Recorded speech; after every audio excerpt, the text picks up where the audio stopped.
25th Annual Musicians West Piano Festival and Competition. We are so thrilled to have Abrianna Church here tonight. She was a 6-time winner of Musicians West over the years, and I remember when she was this little girl that came and just tore the piano apart, even when she was a little girl. And then she came to our music camp for a couple of years, and I worked with her and her sister too. And it's just wonderful to watch her progress from year to year and see how much she's accomplished from one year to the next. And then I think it was 2018 or 19, she won the Young Artist competition. And I remember her coming out and playing her first piece, and everybody just said, okay, she's won. We don't need to hear anybody else. So I'm really thrilled to present her tonight because she's a young professional. She's going to be entering her master's degree this fall, and it's just so wonderful to have her here, and she's going to be helping out for the rest of the festival. So put your hands together for Abrianna Church.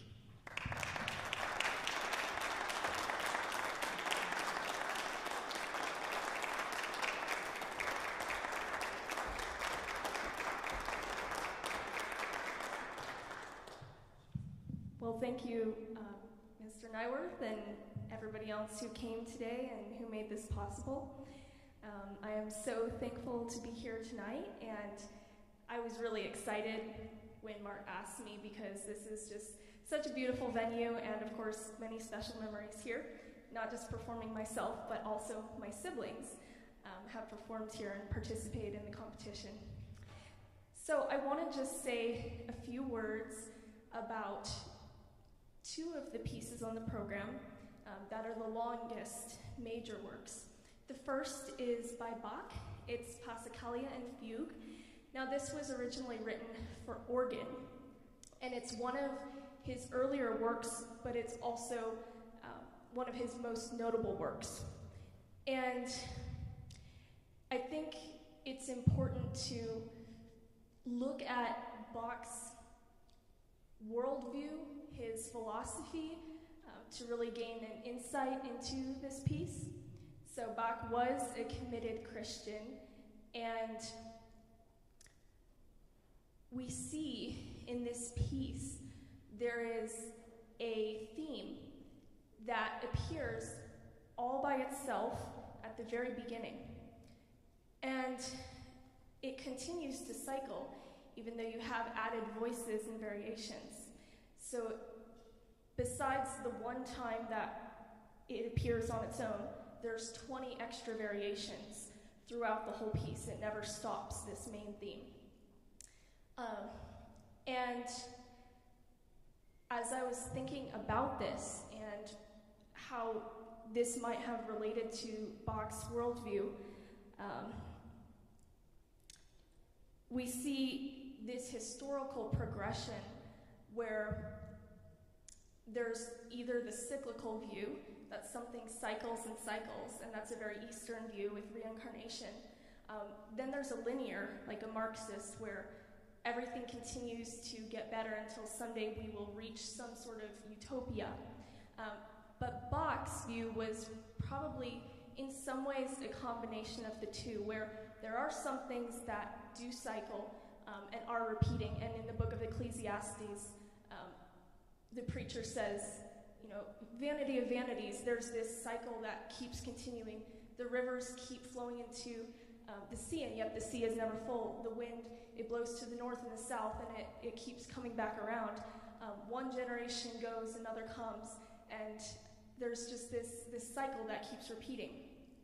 But also, Bach would have believed that there was a culmination of history, and of course in the person of Jesus Christ, and not only in his first coming, but then in a return. So you hear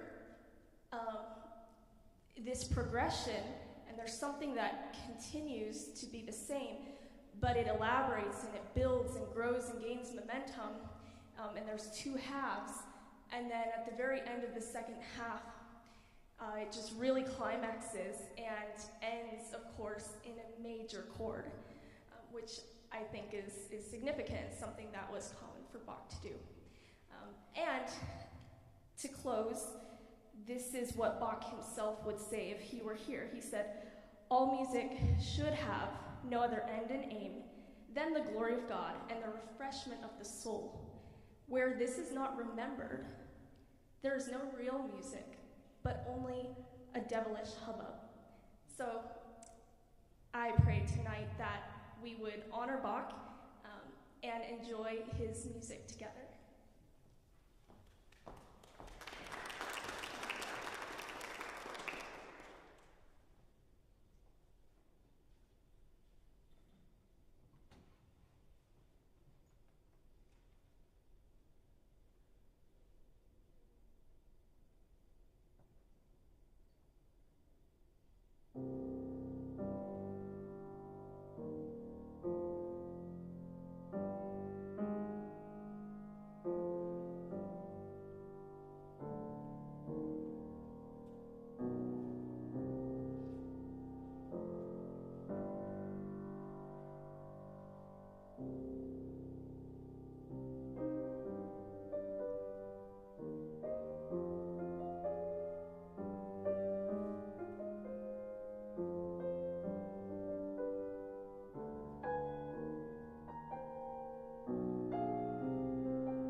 see on your program that says piccola pausa, which means short break. It's not really an intermission, but she wanted a little break. So I said, I will talk to the audience in the meantime.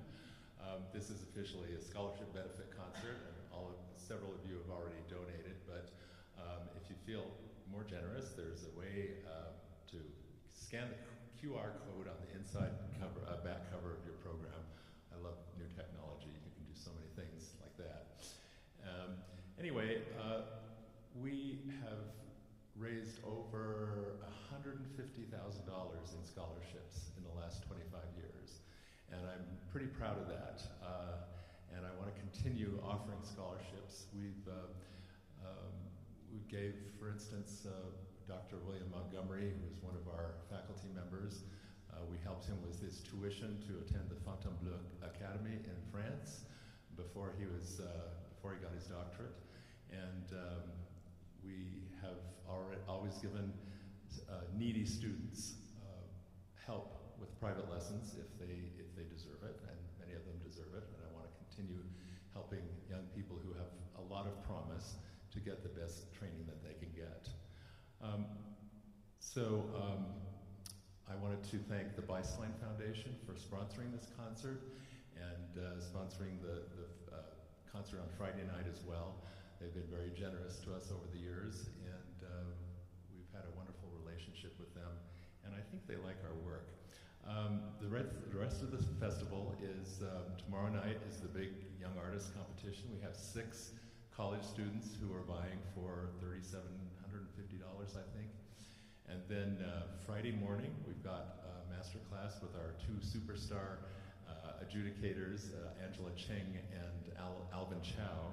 They're going to be here doing a master class for 3 of our college students, and it'll be right here in Jensen Concert Hall. The program says Goranson, but we've had to move it here. And then Friday night is a duo piano concert with Angela and Alvin. And I heard Angela play in 2005 in Seattle at a convention, and I was so smitten with her playing. In fact, she played the Chopin's Polonaise Fantasy, and it was the most unbelievable, ideal performance I'd ever heard. And I said, well, I don't even need to hear that piece again. But anyway, and then Alvin Chow was, he and his twin brother, Alan and Alvin Chow were students of Nalita True, who came here to judge in 2011. And they were both supposed to come here and do a duo piano concert, the twins, and in 2012, and we had to cancel it that year, unfortunately. So I'm glad to have him finally coming here to Pocatello to grace us with his incredible artistry. And then Saturday is the big competition for pre-college students, and the finals are at 3 o'clock for the young kids and 6:30 for the older ones. And anyway, we have a record number of students this year. We have 82, I think, which is the highest number we've ever had. It usually hovers around 70. So I'm really excited that we're doing this year, and spread the word and tell people to donate money. I would never have had a career in music if it hadn't been for scholarship money. I've gotten tens of thousands of dollars over the years in scholarships, and I put it to good use, obviously, because I made a career out of it, and scholarships made it happen. So I'll let Aubrey come back when she's ready and enjoy the rest of the program.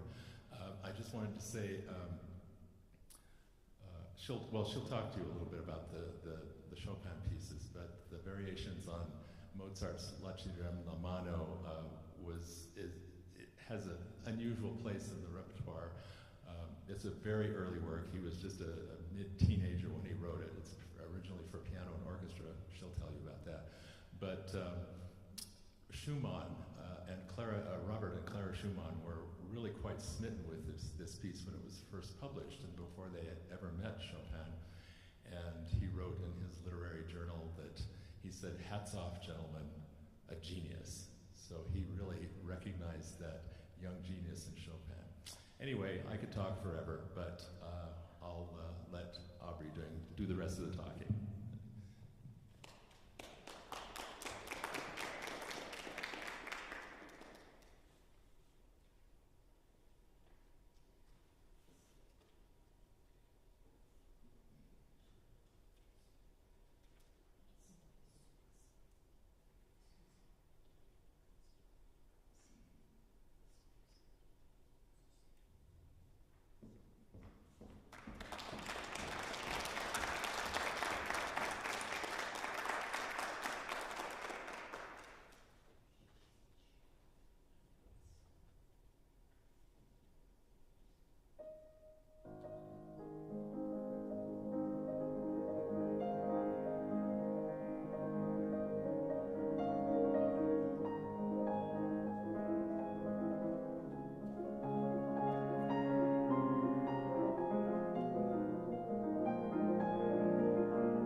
Here we go. More Chopin. So those were 3 etudes from Opus 25, and the next piece I'm going to perform is one of Chopin's earliest works. Just like the Bach I performed at first was one of his earlier works, but this was really one of Chopin's earliest works, and it really put him on the map as a composer. It's a set of variations based off of a theme from Mozart's Don Giovanni. And I'll give you the plot so you know what's going on when you hear the main theme. Probably most of you, when you hear the name Don Juan, Don Giovanni, you already have an idea in your head, if you don't know the opera, what type of character he is. So he is a womanizer, and he travels across Europe seducing all these women. And in this piece in particular, he is trying to seduce Zerlina, and she's just been either married or engaged to Mazzetto. And she's a peasant girl. They're both peasants, and Don Giovanni is nobility. So he comes into town and spots her, and right away he distracts Mazzetto, sends everyone else away, and then starts to sing to her. And this is the song, and it's Until We Hold Hands, La Ci Darem la Mano. But what happens is, in the end, Don Giovanni's crimes sort of catch up to him. So he is confronted by the father of one of these women who he killed, but the father comes back as a ghost. And actually, he comes back as a statue, and the statue talks and is alive, and he comes to dinner with Don Giovanni. Don Giovanni is not afraid of anything, so his servant is, freaking out that this statue starts talking to them when they're in the graveyard, and Don Giovanni says, "Oh, I'm not afraid, he can come for dinner if he likes." So the statue comes for dinner, and he tells Don Giovanni, "You need to repent of your crimes, otherwise you are going to be sent away to hell, and there's demons waiting to take you away." So Don Giovanni is immovable. He doesn't listen, and he's taken away, and that's the end of the opera, and everybody else just goes back and is living their life like normal, and they're like, "Oh, finally, things can go back to normal now that Don Giovanni is gone." So, there's, I think, a lot of themes in there that are worth pondering, but I'm going to let you enjoy this piece of music. It's really, I think, just super easy to enjoy. And the beginning is like an improvisation. So I could imagine Chopin just sitting down and improvising in this way. And then after that opening improvisatory section, you'll hear the main theme, and it's absolutely unrecognizable. And it'll continue in different variations until the end, the grand finale.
Thank you.